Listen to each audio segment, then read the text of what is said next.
reality of how the power works, and the reality of people wanting to stay in power and continue to utilize that power is that they can't defend anybody.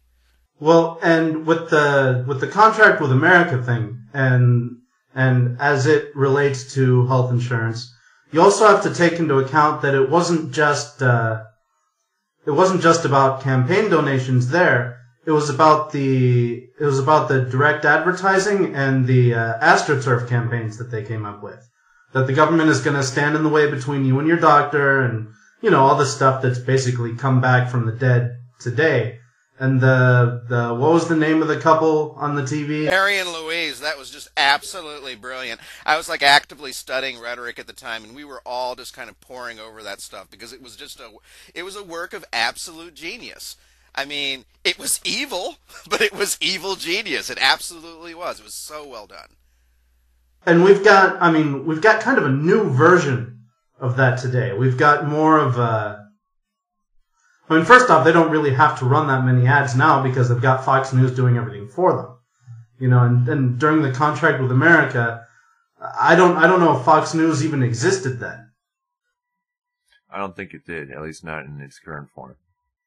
But they had the Harry and Louise ads that they ran really a small number of times, and then got them repeated on the news,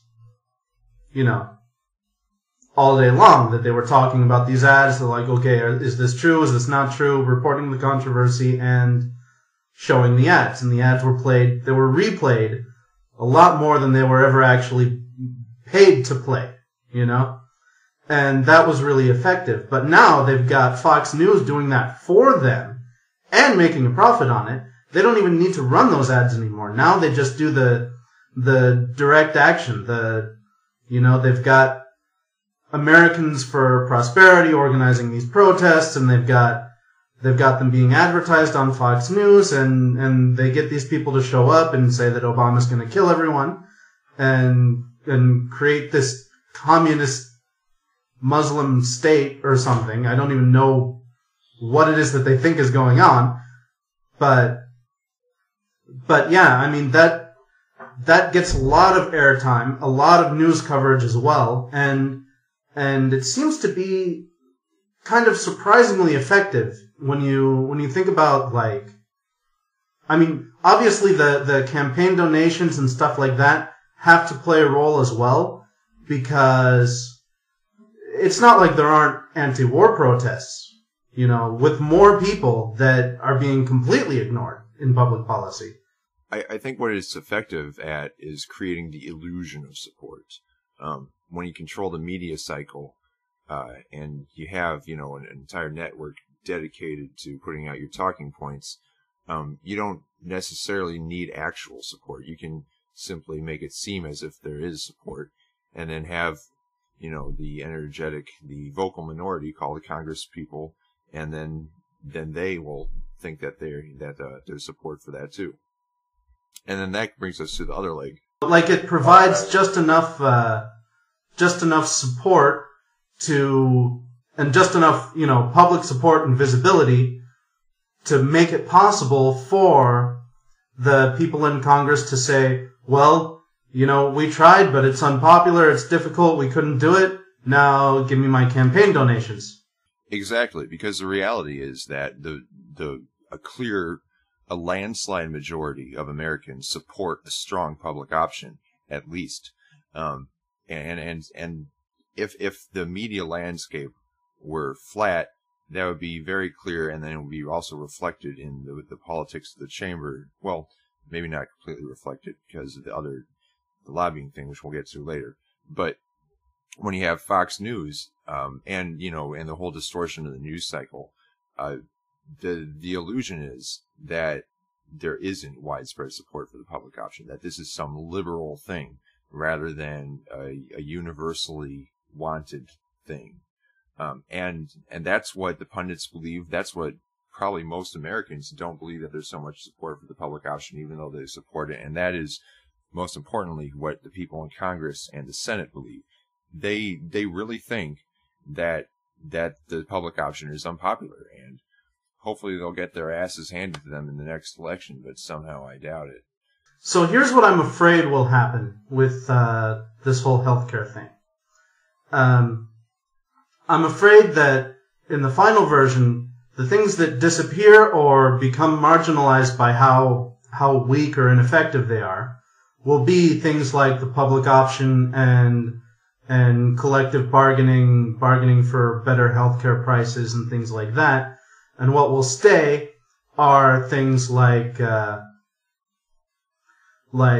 having to have insurance no matter what, or else face a fine, or things like having a public option, but only available to low-income people or people below the poverty line, or at 100% of the poverty line, or 125 or something like that, right? And it'll just end up being like a huge bailout for the health insurance industry, which doesn't need it. And not even through the government, not even through taxation and then giving to the government, but directly from the people, and therefore basically cutting out the business and corporate taxes from being, used also for that handout being given to them. Basically, it's just going to be, okay, the people, everyone make a contribution to the health insurance industry, Yeah, and I think you can put money on that prediction. I think it's solid. That's the way it's going to go down. I worked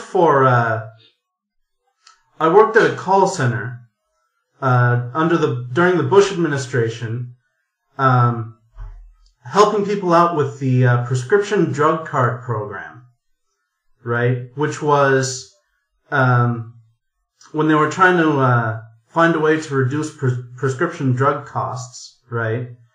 They had kind of an interim program for 2 years where you had basically a system, and you would call in, or you would go on your computer onto the website, and you'd put in which drugs you were taking, right?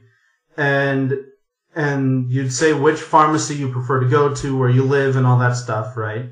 And they'd give you a card, a discount card for that pharmacy, right? And it was basically like the, you know how you go to the supermarket, and nowadays all of them have these like discount club cards or whatever, that you get points and stuff. Yeah, it was basically like that, except government funded. And it was this huge program that cost a lot of money. And I mean, it hasn't gotten a lot of media coverage or anything, but it was basically like just this huge handout to the prescription drug industry, and it was just a discount for the people, right? If you were low income, you got a higher discount, but if you were a millionaire, you got the same discount as somebody who earned the, who was 125% of the poverty line. That sounds like your typical market-based solution. Yeah. And I mean, it reminded me of the whole voucher thing, the school voucher thing, because basically it was a government funded discount, right? That only people who could or were very close to being able to afford these really expensive medications anyway would be able to take advantage of, because otherwise, if the discount isn't enough to make it possible for you to buy the things, you don't get to buy them. You don't get the advantage of the discount at all. And they totally got away with that. Huge handout for the prescription drug industry, which is making a lot of money, didn't need any help at all, and didn't do very much to help people at all. And I really think we're going to see something along those lines if we're not very, very vigilant. And even if we are, because they don't really listen to us anyway in some ways. I think in many respects it's already too late. I think all the stuff that you're worried about has actually already happened. And most of what we're dickering about now has to do more with, like, trimmings around the edge. But I think you're already talking about, like, the fundamental agreement that we are going to be getting.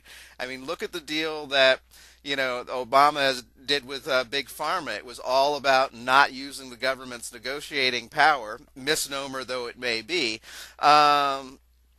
to get any kind of reasonable prices. The Blue Dogs have inserted the same kind of stipulation regarding the exchanges into the House version of the health care bill. So left and right, these people are taking away the government's ability to negotiate prices, which means that we're going to be paying retail. And the difference between, cost and retail for all of this junk that the government is taking on is going to be enormous. And the taxpayers are going to have to foot that. That is what is going to happen. I don't think that's even controversial at this point.